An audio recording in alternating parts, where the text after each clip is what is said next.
So yet another bozo on the right has come out to attack Joe Biden and his recent policies. Let's see what he had to say. President Biden's liberal dreams of big government, big debt, and high taxes are no longer speculation.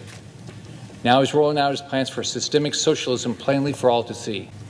Biden wants to redistribute wealth, making everyone dependent on government, while asking our brave men and women in uniform to go without.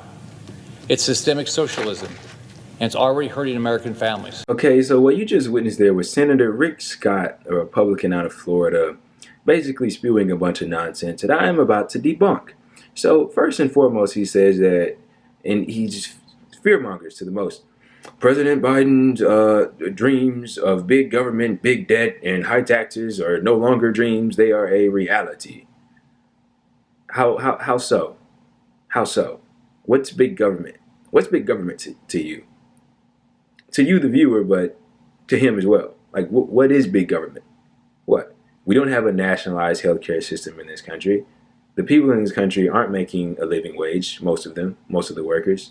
What's big government? Like, what big government policies has he done so far? Okay, he gave everybody, not everybody, he gave people a $1,400 check.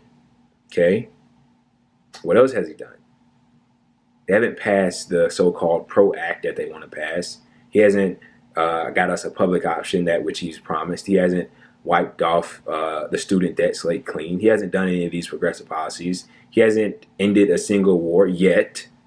What big government programs is he referring to?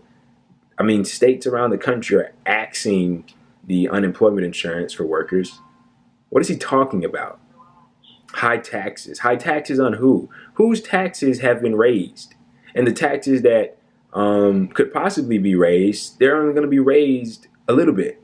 Like the corporate tax. It was at 35% under Barack Obama.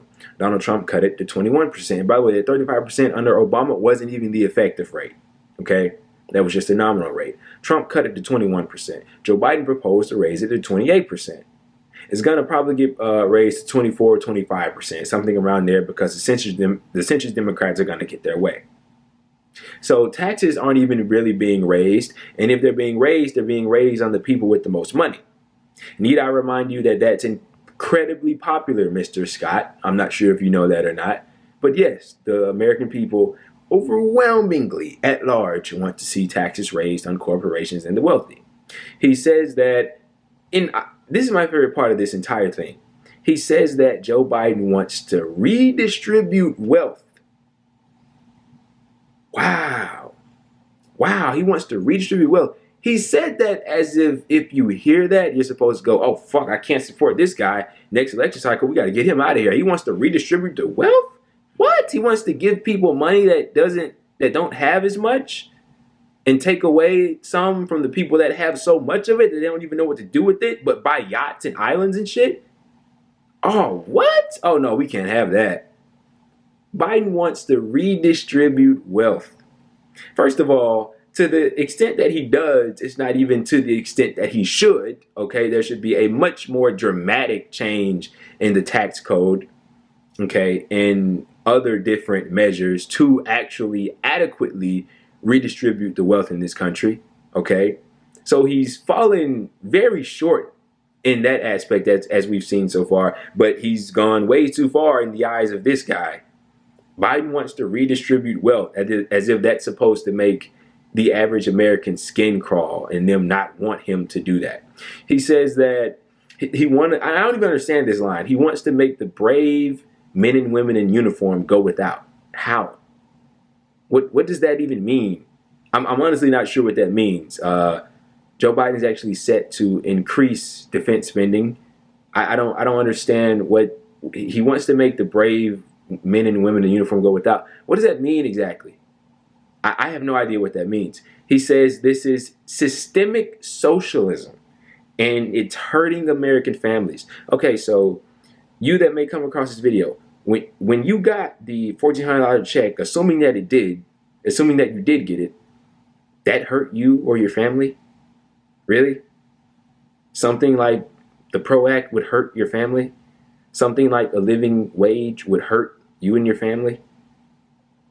So progressive policies hurt families now. and he calls it systemic socialism, whatever the fuck that means. He says that Biden wants to make people depend on the government. And that's probably what irks me the most out of all this. There's this notion on the right that depending on your government is bad, that the government being involved with anything in relation to your life is bad and it shouldn't happen. When you need help in any society, when you lose your job, when things don't go your way, the government should be there to help you out. That is their job. That is why we pay taxes. Like, who's gonna pave the roads? Why do you think we need stoplights, like infrastructure, healthcare, things of that nature? The government is supposed to provide that to its population. That is what a reasonable person thinks about the government and what their role should be. Not just sit back and let the market be free or whatever it is kind of ideology that these right-wing people buy into. I'm not even sure if that was an accurate description of this guy's politics, but I'm sure I hit the nail on the head in one way or another. This notion that anything government related is bad. If you look at Western Europe, Scandinavian countries, Germany, I mean, thriving social democracies to one extent or another. And people are incredibly happy with their government and the things that they do for them because their government steps in and it helps them. And look at this country and look at Congress's approval rating. Constantly in the teens, constantly extremely low. But if you noticed, back when Joe Biden provided the stimulus money for people, and I think I actually talked about this, Congress's rating shot up. I think it was somewhere around 50%, which is insane for Congress because the disdains that the American people have for Congress, I mean, it's limitless because they do so much grimy shit. So many people dislike them. But when they actually do good things like provide people with funds that are in need of the funds, people tend to see you in a more favorable light. But nevertheless, all of this falls upon deaf ears when it comes to these insane right-wing Republicans. I mean, I don't even know what to refer to this party as. Like, they've so far eclipsed the term right-wing. I think we need to come up with a new term for them because their ideology is essentially don't redistribute any wealth, funnel all the money to the top so that a few people can have so much more money than everybody else. Let the bottom, not even the bottom half, 70 to 80% of the people in this country struggle, which they're pretty much already doing, and keep things the way that it is. Keep giving money to the military, keep causing atrocities in the Middle East and other places in this planet. Keep furthering the climate disaster by not tackling climate change the way that we're supposed to.